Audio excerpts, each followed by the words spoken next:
नमस्कार दोस्तों, आपका स्वागत है आपके अपने YouTube channel study online points पर।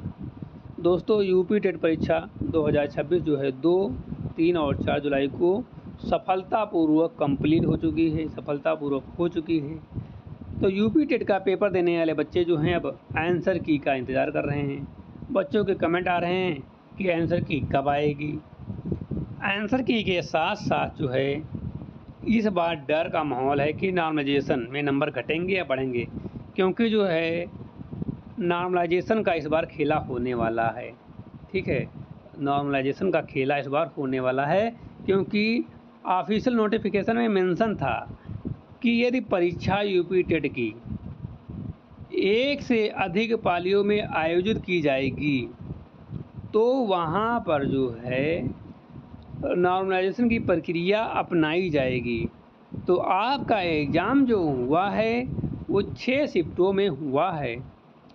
पेपर 1 पेपर 2 मिलाकर जो है 6 शिफ्टों में हुआ है। पहले दिन यानी कि 2 जुलाई को 2 शिफ्टों में, फर्स्ट सेकंड में, 3 जुलाई को 2 में और 4 जुलाई को भी 2 शिफ्टों में हुआ है। कुल मिलाकर 6 शिफ्टों में आपका एग्ज़ाम हुआ, आपको पता ही होगा। तो उस हिसाब से जो है नॉर्मलाइजेशन होगा। अच्छा, आप लोग सोच रहे होंगे कि नॉर्मलाइजेशन में नंबर घटेंगे या बढ़ेंगे, तो मैं पहले ही स्पष्ट कर देता हूँ कि नॉर्मलाइजेशन में जो है नंबर घटते भी हैं और बढ़ते भी हैं। ठीक है, नंबर घटते भी हैं, बढ़ते भी हैं। ऐसा कोई मत सोचना कि जो है नॉर्मलाइजेशन में केवल नंबर बढ़ते हैं या फिर केवल घटते हैं। एक काम नहीं होता, दोनों होते हैं। क्योंकि होता ये है कि नॉर्मलाइजेशन में सभी दिनों की शिफ्टों का एवरेज किया जाता है। एवरेज के बाद हाईएस्ट शिफ्ट का एवरेज, लोएस्ट शिफ्ट का एवरेज किया जाता है। जो अंतर निकल आता है एवरेज के एवरेज का, उसको हाईएस्ट से घटा दिया जाता है। जो आता है उसको जो है लोएस्ट में जोड़ दिया जाता है। तो इससे जो है जिन शिफ्टों में नंबर अधिक आ रहे होंगे उनके नंबर कम हो जाते हैं, और जिन शिफ्टों में नंबर कम आ रहे होंगे उनके नंबर बढ़ाकर जो है बराबर कर दिया जाता है। तो इसी को बोलते हैं नॉर्मलाइजेशन। ये डिपेंड करता है आपकी शिफ्ट के अनुसार, आपकी शिफ्ट टफ थी या इजी थी। विशेषकर यह वीडियो 80 से 90 वालों के लिए बहुत ज़रूरी है, जो लोग जो है बॉर्डर पर खड़े हैं, लाइन पर खड़े हैं कि 80 नंबर हैं तो 2 नंबर कमी है, 90 नंबर हैं तो आप लोग पूर्णतः जो है सेफ हो। जनरल वाले हो या जो कोई 90 नंबर लाना अनिवार्य है। 60% नंबर लाना अनिवार्य होता है यूपी टेट में क्वालिफाई करने के लिए। जनरल वालों के लिए, ओबीसी और अदर कैटेगरी के लिए जो 55% नंबर लाना अनिवार्य होता है। ठीक है, तो जो बच्चे 80-90 नंबर ला रहे हैं उनके लिए थोड़ा दुख की बात है। तो उनका पेपर टफ होगा, मान लो उससे भी उनका पेपर टफ होगा तो उनके नंबर बढ़ जाएंगे, 80 नंबर ला लेंगे। और नॉर्मलाइजेशन जो है कभी कभी 1 नंबर, कभी कभी 2 नंबर, कभी कभी 3 नंबर या कभी कभी 8 से 10 नंबर तक का भी हो सकता है। वो तो पेपर के लेवल के ऊपर डिपेंड करता है कि कितने नंबर तक का नॉर्मलाइजेशन हो सकता है। ठीक है, ये तो पेपर के लेवल पर डिपेंड करेगा। तो रही बात की बात। अच्छा, सबसे ज़्यादा फ़ायदा नॉर्मलाइजेशन में होता किसको है? तो सबसे अधिक फ़ायदा जो नॉर्मलाइजेशन में होगा वो 2 जुलाई की फर्स्ट शिफ्ट वालों को होगा, क्योंकि हमेशा जो है फर्स्ट शिफ्ट वालों को फ़ायदा होता है। कहीं भी नॉर्मलाइजेशन अप्लाई होगा तो फ़ायदा सर्वाधिक जो होगा फर्स्ट शिफ्ट वालों को होता है, क्योंकि उनको पेपर की कोई जानकारी नहीं होती है। कहाँ से पेपर पूछा जा रहा है, किस लेवल का आएगा, कोई जानकारी नहीं होती है। बाद वाले शिफ्टों को धीरे धीरे पता चल जाता है कि किस टॉपिक से क्वेश्चन पूछे जा रहे हैं और कितने क्वेश्चन पूछे जा रहे हैं। ठीक है, तो सबसे पहले हम बात करेंगे किसको कितना नॉर्मलाइजेशन मिल सकता है। ठीक है, 80-90 वाले ज़रूर देखें वीडियो को अंत तक। तो वीडियो में आगे बढ़ते हैं और नॉर्मलाइजेशन आपको बताते हैं। तो 80-90 वाले जरूर इसको अंत तक पूरा देखें। देखो, यूपी टेट की परीक्षा जो है 2, 3 और 4 जुलाई को हमने हो चुकी है। ठीक है, इसमें जो लगभग 19,95,000 पंजीकृत थे और 17,71,000 बच्चों ने जो है पेपर दिया। 88.77% ने जो है एग्ज़ाम में पार्टिसिपेट किया है, परीक्षा दी है। ठीक है, और इसमें AI से निगरानी भी की गई थी, STF की कार्रवाई भी की गई थी, कई फर्जी अभ्यर्थी भी पकड़े गए थे। ठीक है, तो ये तो रही जानकारी, ऑफिशियल जानकारी रही कि इतने बच्चों ने जो है पेपर दिया। कितने? लगभग 17 लाख। ठीक है, 17,70,714, यानी कि कुल 88.77% ने जो है परीक्षा दी है।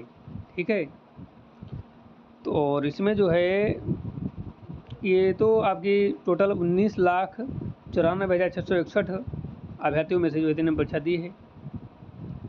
तो पेपर देने वाले बच्चे यहाँ पर आप लोग नॉमिनेशन और जो है आंसर की के बारे में बात करने के लिए आए होंगे कि आंसर की आपकी कब जारी हो सकती है, तो वही बात करेंगे। तो आपकी आंसर की जो आने की पूर्ण संभावना है, अभी तक कोई आधिकारिक जानकारी नहीं आई है। ठीक है, आंसर की स्थिति क्या है, प्रोविजनल आंसर की कब तक जारी होगी इसकी कोई ऑफिशियल जानकारी नहीं होगी, लेकिन संभावित जानकारी हम आपको बता देते हैं कि जल्द ही संभावित जानकारी बता रहे हैं कि जल्द ही जारी हो सकती है। डेट आपकी 10 से 12 जुलाई के आसपास जो है आपकी आंसर की आ सकती है। ठीक है, यूपी टेट की आंसर की ये बात हम करेंगे तो इसकी आंसर की जो है 10 से 12 जुलाई के बीच आ जाएगी। कब आ जाएगी? 10 से 12 जुलाई के बीच। पहले जो है प्रोविजनल आंसर की आएगी। ठीक है, उसमें जो है आप लोगों को आपत्ति का मौका दिया जाएगा कि आपके कितने क्वेश्चन आपको गलत लग रहे हैं, तो उस पर आप लोग आपत्ति कर सकते हो। आपत्ति के बाद जो है आपत्ति का निस्तारण होगा। ठीक है, आपत्ति जब आप लोग दर्ज करोगे उसके बाद आपत्ति का क्या होगा? निस्तारण होगा।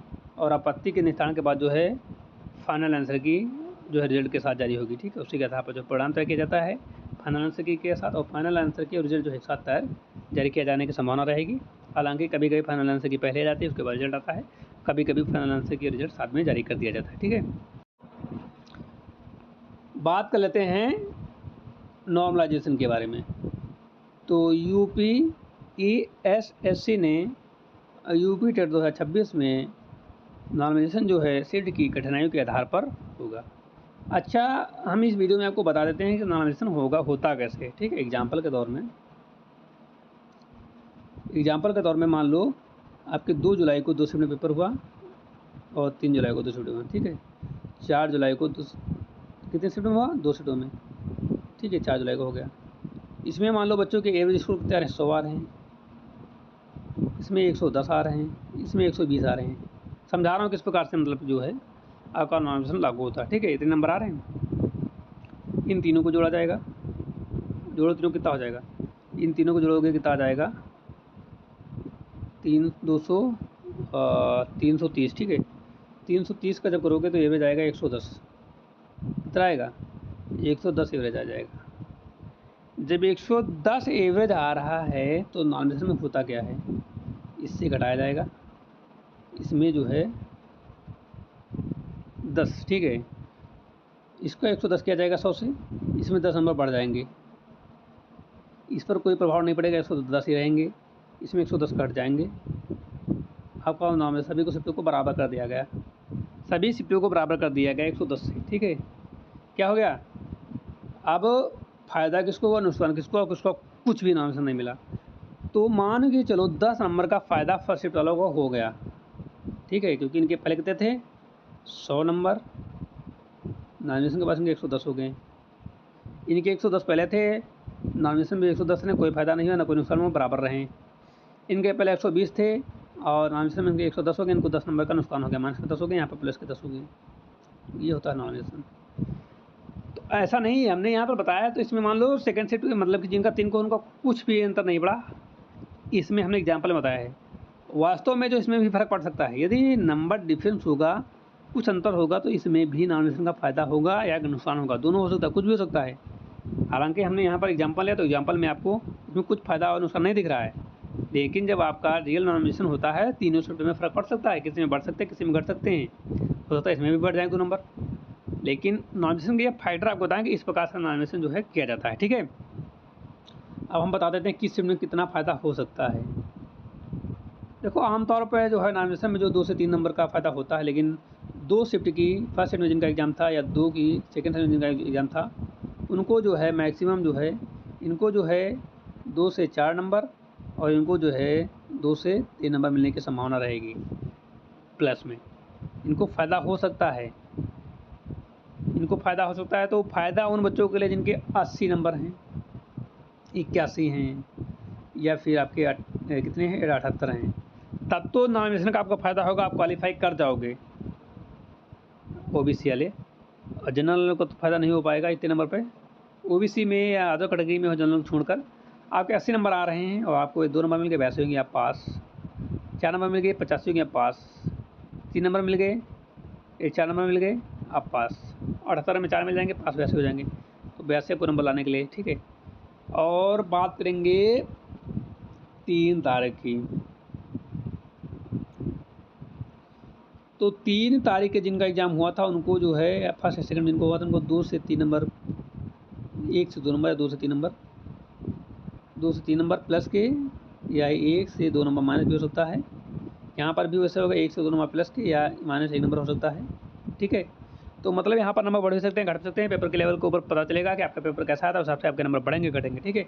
बात करेंगे 4 की फर्स्ट शिफ्ट की। तो 4 की फर्स्ट और सेकंड शिफ्ट वाले बच्चों के जो नंबर बढ़ने की संभावना रहेगी 1 से 2 नंबर, और बढ़ भी सकते हैं, माइनस 1 हो सकता है, माइनस 2 भी हो सकते हैं। तो इस कंडीशन में जो है आपके नंबर बढ़ भी सकते हैं, घट भी सकते हैं। ये जो है वास्तविक नामिनेशन जब आपका होगा तब पता चलेगा। हालांकि आप लोग ये मान के चलिए आपके 2 नंबर तक बढ़ सकते हैं, ठीक है। सभी में बढ़ने की संभावना रहेगी क्योंकि पेपर एवरेज किया जाएगा। इस पेपर का लेवल एवरेज रहेगा तो 1-2 नंबर आपके बढ़ जाएंगे, ठीक। घटने की संभावना कम है, बढ़ने की संभावना अधिक है। लेकिन किसी के बढ़ेंगे तो किसी के घटेंगे। ये तो आपका जो है नामिनेशन जब लागू होगा पूरा पेपर का लेवल पता चल जाएगा, क्योंकि आयोग के पास पूर्णता आंसर की होती है, क्वेश्चन लेवल होते हैं, सब कुछ पता होता है।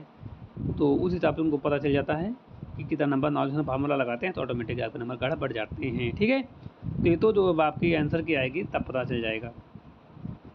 तो हमने आपको नामिनेशन के बारे में बता दिया कि नंबर घटते भी हैं बढ़ते भी हैं। बहुत से बच्चे कमेंट करेंगे नंबर बढ़ेंगे, तो हाँ बढ़ते हैं घटते भी हैं, ठीक है। तो ये हमने आपको जानकारी दे दी है।